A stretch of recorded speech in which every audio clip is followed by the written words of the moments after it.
Hello again, I'm Jim. Welcome to another video. This is part 3 of however many we're going to end up with on introducing you to the servers that I bought for my home lab. Might as well do a quick intro on this one. Going to be doing the little HP on this one. Now, I'm going to just start this video with a caveat around HP servers. I'm not a particular fan of using HP servers for home labs for the simple reason that HP like to put their updates behind a paywall. Simply put, if you do not have a support contract, you cannot officially get BIOS updates and firmware updates for a lot of HP servers. And as the Gen 8 and the Gen 9s are now sort of well and truly solidified in the second-hand market, it can make things a bit awkward. As it stands of today, the 8th of January 2022, there have been reports of a particularly nasty bit of malware that is hiding in some HP servers ILO boards, which is their integrated lights out system. Now, I suspect, and not confirmed or anything like that, but a lot of this is because the firmware is difficult to get hold of. People have been downloading it from untrusted sources and accepting that what could go wrong when actually the image that they've downloaded has been compromised, and as such, therefore, the image they're flashing on to bring their servers up to date because they don't have a support contract isn't obviously clean anymore. So that then is compromising servers, and if you've got a server in production that's, say, over 3 years old, which is general warranty on most people have on servers new, then chances are, if it's not being supported officially, people will be finding firmware updates unofficially and putting themselves at risk. Dell, on the other hand, don't do this. As far as I'm aware, Lenovo do not do this. Fujitsu do not do this. Supermicro definitely do not do this. HP are really the only ones. I don't know about Cisco. I've not played with any Cisco servers. So, again, HP seem to be the only ones that like to hide their firmware behind a paywall. And that now, I believe, is kicking a few people in the butt because they've had to download certain things from unofficial sources, and as such, now there's infected servers out there. So it's a caveat that I'll put around this. We're going to look at a HP server today, purely and simply because it was cheap. I do have some firmware upgrades for it, but again, getting firmware upgrades, you have to be aware of the risks that if you do not have a support pack, you do not get the official server updates from the official site, as against all the others that allow you to just freely update. So HP's loss really puts them at a disadvantage, I think, in the long term, because that's something for consideration. If you want to buy a new server and you do not have it under support for longer than a small period of time, it's going to put some people off. As I say, it's why I do prefer the Dells for home labs, small production, things like that, because long term you know you're going to be able to update them. So without further ado, we'll get on with this. This is a HP DL120 Gen 9 that I picked up. It's a very bare bones chassis, this one, so let's go and have a look at it. Now, starting at the beginning, the front. Obviously, as you can see, this is the 2.5 bay model. I think they do a 3.5 inch bay model. So we've got room for 8 2.5 inch drives across the front. Optional CD-ROM drive. This doesn't have it. As with any server chassis, a lot of these are specific. We've got the pull-out information. Yeah, that's the fun bits. Information there. It's a bit unhappy at the moment, purely and simply because there's not a lot inside this in terms of there's no memory. And yeah, it's just been sat plugged in for a bit. On the front, one USB port. We've got the ID button. Gonna give me a pretty blue light. There we go, pretty blue light. Didn't get a fascia with this one. ILO information, obviously pretty Hewlett-Packard Enterprise. With this is a Gen 9. HP servers had rebranded to HPE by then. There are some Gen 8 servers, and I'm hoping to actually get hold of one, which is another micro server, which halfway through the production, HP split their server side off from Hewlett-Packard into Hewlett-Packard Enterprise, and it sort of became a separate company, and the logo changed, and you get a pretty green square on the front of them. So there we go. So obviously standard server, this in comparison to the 320 that we had on the previous video, which I will link somewhere up around there. Similar thing, this is a single socket machine, entry-level server, very entry-level server, but again, ideal if you want a simple server for a home lab. Perfectly spaced if you are happy. Again, it's a one-use server, as you can see, so it's going to make a bit of noise as against the tower server, but for a lot of people, this is an ideal entry point again into the enterprise market.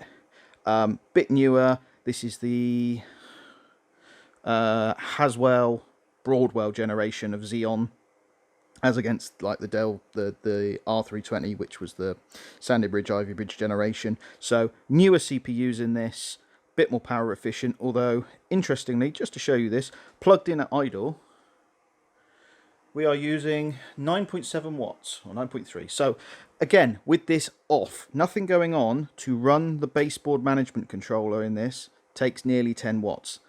The DL320 was only running 7 watts on off. So I'll include all the power that we run through on this video down below, and we can go from there.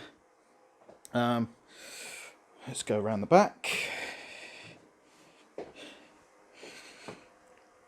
Around the back on this server, going from this side over, we've got 2 USB 3 ports, VGA port, comes with a 4-port daughter board. I believe these are all 1 gig. We've got 2 onboard 1 gigs, and single power supply in this that is not hot swappable, obviously, because if you unplug it, it turns off. So 2 half-height expansion sockets, and that is really about it. Now, I'm not sure what could potentially go here. I'm guessing there's an option. You can option this server up with something. Otherwise, I mean, that looks like port for a DVI port. So it might be that you find some of these with DVI ports. But let's pop the lid off and have a look.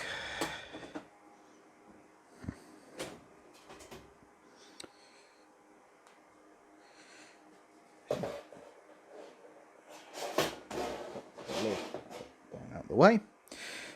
So we'll go front to back. So back plane for the hard disks, obviously 8 bays, 2.5-inch bays. We'll get to what I'm going to put in there later. We've got 3 double fans here. Single CPU. I can't remember which model is in this. We'll find out when we boot it up. Interestingly, they do have obviously the socket layout for a second CPU. I haven't found a model of this that comes with 2, so this is obviously a motherboard that they use in multiple servers. They might use this in the DL190, which may be the dual socket one. I will have to confirm that. I will put a thing saying yes or no there in a second. No memory in this, which interestingly, this server will still turn on with no memory. It just comes up with a pretty BIOS error. Power supply connected there. We've got the 2 SAS connections there for the onboard SAS controller. We've got the daughter board here. Let's see if we can see what it says on it. It's a 4-port Ethernet adapter. So there you go, 4 times 1 port, 1 gig ports. Not a lot else in the way of expansion bolted on. We've got 1 PCI 16 slot, 1 PCI 8 times slot. On the board down here, XDP for CPU. I honestly don't know what that's for. I'll have to look that up. So that's fine. Interestingly, we do have a TPM socket, but no TPM, which is a shame. So again, in a later video, I may have to go and acquire one that sits in there. We've got diagnostic LEDs hiding over there. So this is the interior of a DL120 Gen 9. A bit more sparse than the 320 was. A a bit sparser than in the later videos. We'll see some R420s, which is the other servers I've got. So what I'm going to do is populate the RAM in this. I'm going to get some hard disks into the caddies, because this server, like the other ones, comes with no hard disks in it. I don't need to add any more additional cards because it's got 6 network ports and I don't need 10 gig on this, so we're not going to add anything in there. Just so that people can see, I've got, what have we got here? 5 terabyte crucial SSDs to go in. DDR4 ECC memory, bit more expensive, and boxes full of empty hard disk caddies. So that is what I'm going to fit. I'm going to get installing the hard disks into their caddies into the unit, and then memory into there, and we'll get this server powered up on and underway. So probably flick over to a speeded up version, because you don't want to sit here and watch me putting hard disks in caddies all day. So I'll catch you on the other side of that.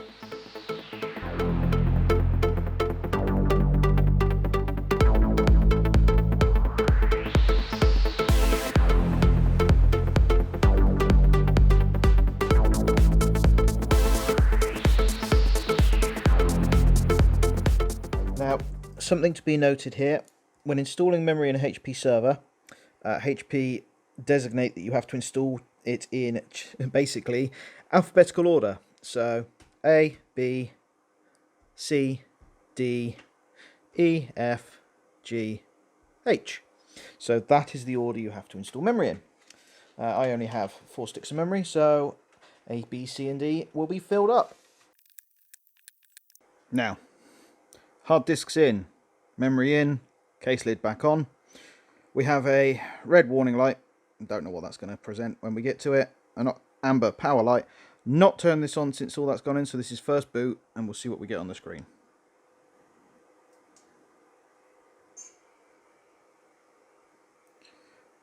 Normal HP, pretty funky LEDs. Oh, green light, yeah. Bit of noise. And for the first boot, we get, drum roll please, not a lot because I forgot to plug the monitor in. Always a good start. Information, it boots. So DL120 Gen 9. BIOS is massively out of date. A Xeon E3 2623 V3. And all sorts of other fun and games. What I will probably actually go and do is, I have a spare Xeon V3. I'm probably going to go and acquire that, but we'll make sure what we've got: 4 cores, hyper-threaded. So 4 cores, 8 threads, 64 gig of RAM. So you can join me again in a second once I've actually been and got a better CPU. We might as well start as we aim to go on.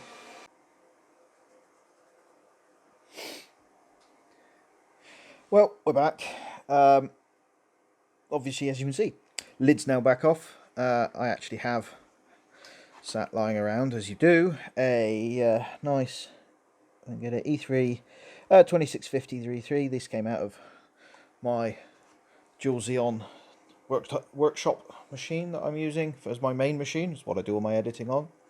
So might as well get this, make use of the old CPUs for this. So let's just whiz this off and we shall swap the CPU out.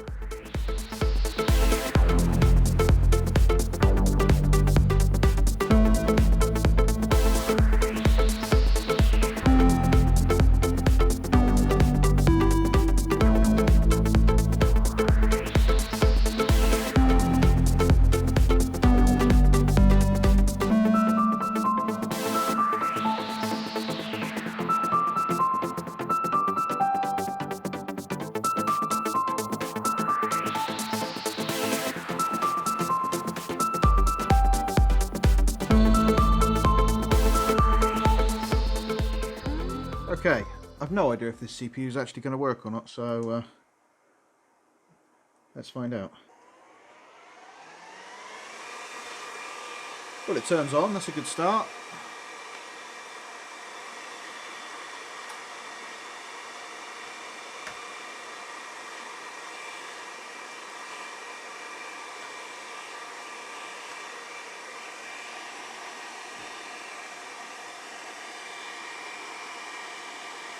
Again, we can see that this is an early version of this system because the BIOS is from 2015. So I'm going to have to go and hunt down the updated BIOS for this and get this thing up to date. But we'll see what errors we get on startup and see what it says.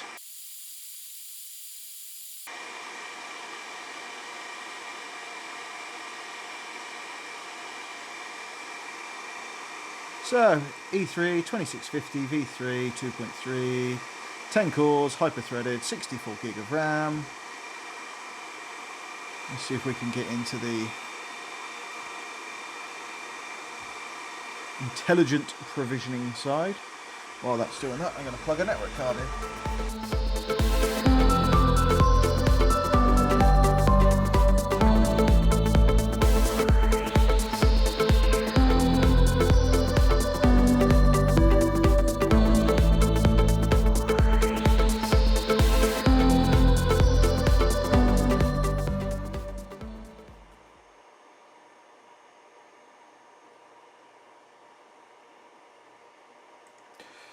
Well, it's working well, so I'm assuming that I expect this version is so far out of date that I'm going to have to somehow find a way to boot the server onto a update system and get it up to date. So while I go and do that, there's not much point me filming anything more, so I will join you on the other side. Just a quick cut in on this one while I'm here doing some updates. This is the ILO system updating it. To update from a very early image, i.e. one from 2015, you still unfortunately have to use Internet Explorer, of all things. Microsoft Edge will not allow you to update it, so just an FYI. Anyway, back once I've finished updating the rest of the firmware, hopefully.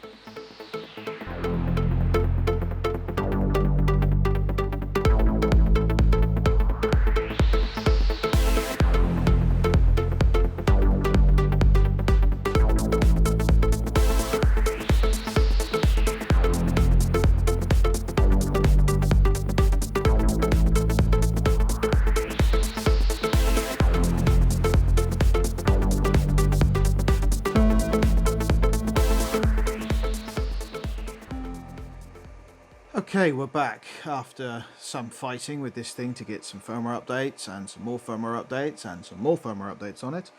I have to say that I have indefinite preference of Dell over HP for ease of updating. So where BIOS is now up to date, provisioning service is up to date, ILO is up to date.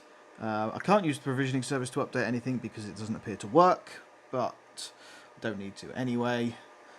So this is now just a quick run through the BIOS before I start to load Windows on this. I'm going to stick Windows Server 2022 on this, same as I did the previous one, just for comparison purposes, and then I will probably reload this with something else, but we'll go through that in the next video. But until then, this is the HP Gen9 BIOS, so we can go into the system configuration and go through all the basic settings. The first one we need to make sure of is we're in UEFI mode, which we are. We've got optimized boot on, and that is pretty much it.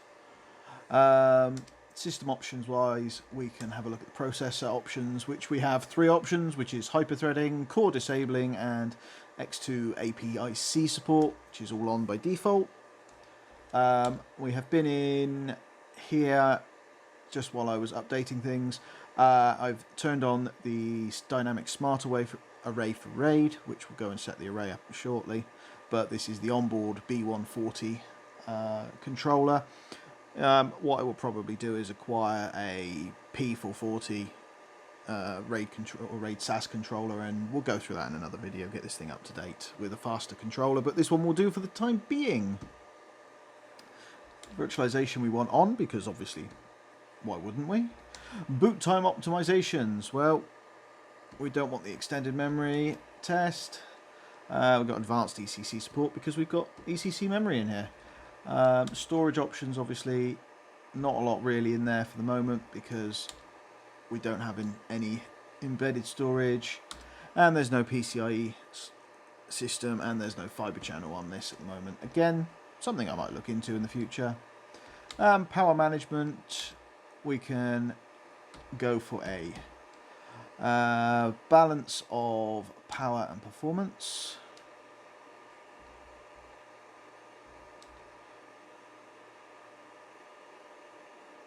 And at some point the fans may ramp themselves up on here. Performance options, yeah, turbo boost. Advanced options, we can probably leave all this at default. Pretty much. I wonder if we turn that on, do we get anything new? No. Won't bother tweaking anything there. Server security, standard stuff. This server does not have a TPM. It has the option for one, and again, I'm going to try and acquire the correct one for this server, and I'll go through that with you guys as and when I get it. Secure boot, obviously, we want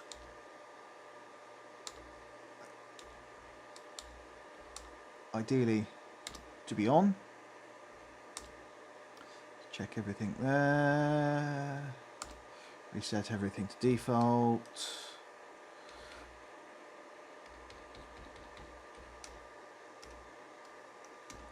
It would be nice to have a TPM, but it was optional from HP, as it was with a lot of servers of this era, so when you are looking at these, be aware. We don't need to go in and check any of them at the moment. We'll just have a look in advanced options, but I don't think we need to worry about anything there. So just have a look at the fan. Optimal cooling, it's fine. Thermal shutdown is enabled. This server is pretty quiet. It only has 3 fans, obviously, as you saw earlier. And it does make a racket when they ramp up. I have another fan coming just to give the CPU 2 fans as we've upgraded it. So, let's go back.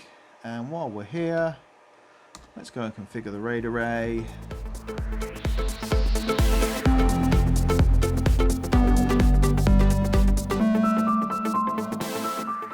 Right, and now we've got the HP storage controller. So,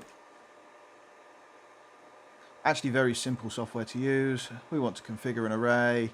We want to create an array. Oh, server's decided that it wants to do something. So we want to use all of them and all of them.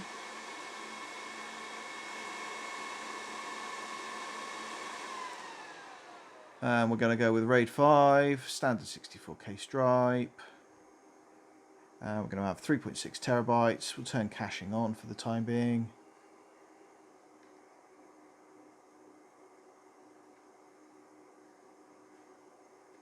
So let's create that. Finish that. So that's the array created. And we now have a 3.6, I like the fact there's TB RAID 5 array, made up of 5 1 terabyte drives. So again, we can quite happily have a drive fail and we'll be okay. Make sure everything else is happy. Any more details? No. Drive's going to sit and initialize, so that's normal for an array. Alright, let's get Windows loading. Now, what I will probably do is call it there and start this in again in the morning, because it's going to take a while for everything to go through and I'm exhausted. So I will pick this up in the morning. Well, welcome back. It's been a little bit more than a week, unfortunately, due to work commitments, but time to get on and get this thing loaded. Going to load server 2022 on here, same as I did with the last server, just so I can get a comparison under idle and full load.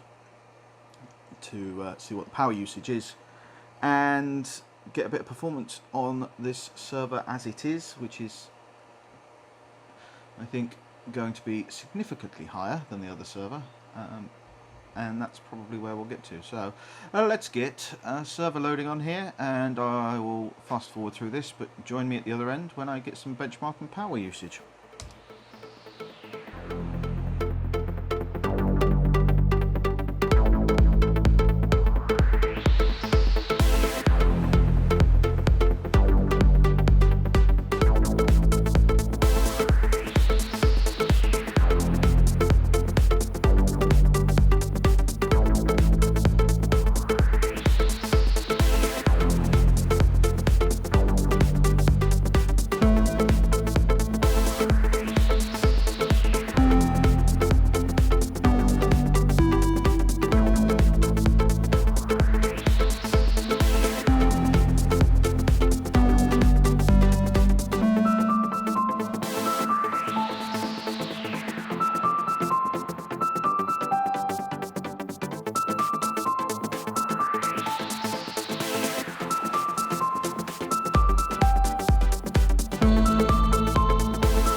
Well, hopefully that quick montage may have shown you exactly what's going on with this server, but we're up, we're loaded, finally got all the drivers installed. As you can see, we've got our Xeon E5-2650 V3 with 20 threads available to it, and we're idling around a comfortable, give it the light glare, 65 watts. So this server, I need to double check, I'll flash it up on the thing what the R420 was using at idle, but I'm pretty sure this is less by like 20 watts with a bigger CPU. So let's see if I now fire up. I've got good old trusty Cinebench, so we'll get that fired up. I'll just put this down like so. Excuse the wonkiness. I've not run it on this server yet, so let's get a Cinebench going.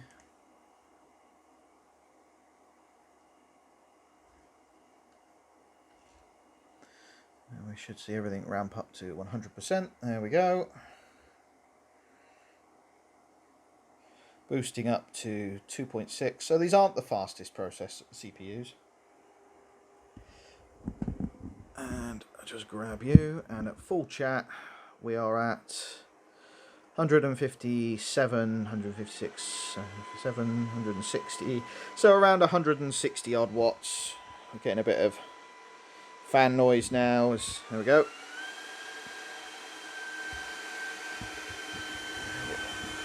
As obviously processor gets to work.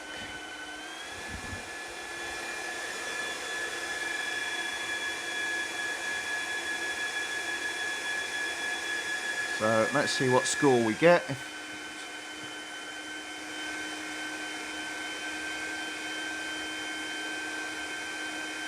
Obviously we'll do better than the R420 because it's a newer generation CPU and it's got a lot more cores.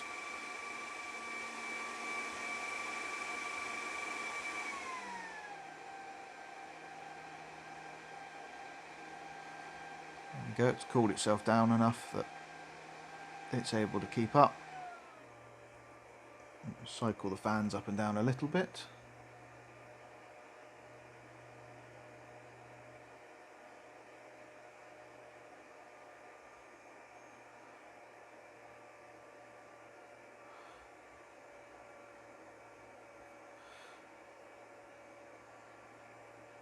Well, Nearly there, and we'll get this running through, and stop that now. So, and we're back with a completed Cinebench after my camera ran out of battery. Awesome. Anyway, as you can see, we've got a nice solid score of 7,395. Not bad for a V3 Xeon E5, ahead of the older generation of Xeons. Ignore them. And not too far below, actually, what is the flagship, the 2697. It's a 12-core, 24-thread V2. So, again, this isn't by any means the top generation Xeon in here, which is fine. So we get a nice solid thing. Again, I'm going to do a bit more testing on this, but this is a DL120 HP in. I'm going to get some benchmarks from the hard disks and stuff like that, and I'll include all that down below, or anything that I think is important for the time being down below on this video. But you can see, again, running quite happily, server 2022, idling away quite nicely. It's not too loud once it's got going. Another perfectly viable server for your home lab that's going to be capable of running anything and everything you could probably want to run sensibly in a home lab. None of this stuff is viable for any GPU related work, so that's not what I'm looking at for these things, and it's one of those sort of side effects that, or side projects that I might look at in the future if I find some reasonable excuse to do it. But this is more for looking at actual systems that can run stuff that is useful in a lab environment. Thank you for watching. I've got some more equipment on the way. I've got some upgrades to do on the R420 from the last video. I've got a lot more upgrades for this server here coming, so hopefully we can do that to get a bit more speed out of it and a bit more performance, and probably look at getting something like, I don't know, Proxmox, or I was going to say Unraid, maybe, before we look at the final 3 servers, which will be running ESXi, or vSphere 7 I should say, and vSAN on those, purely and simply because that's actually a very good system to know if you're going into production environments. So thank you for watching. Please like, share, subscribe, comment. Comments are especially useful because it at least directs me as to questions people want to ask, and I can go from there. Thank you for watching. I'll catch you again soon.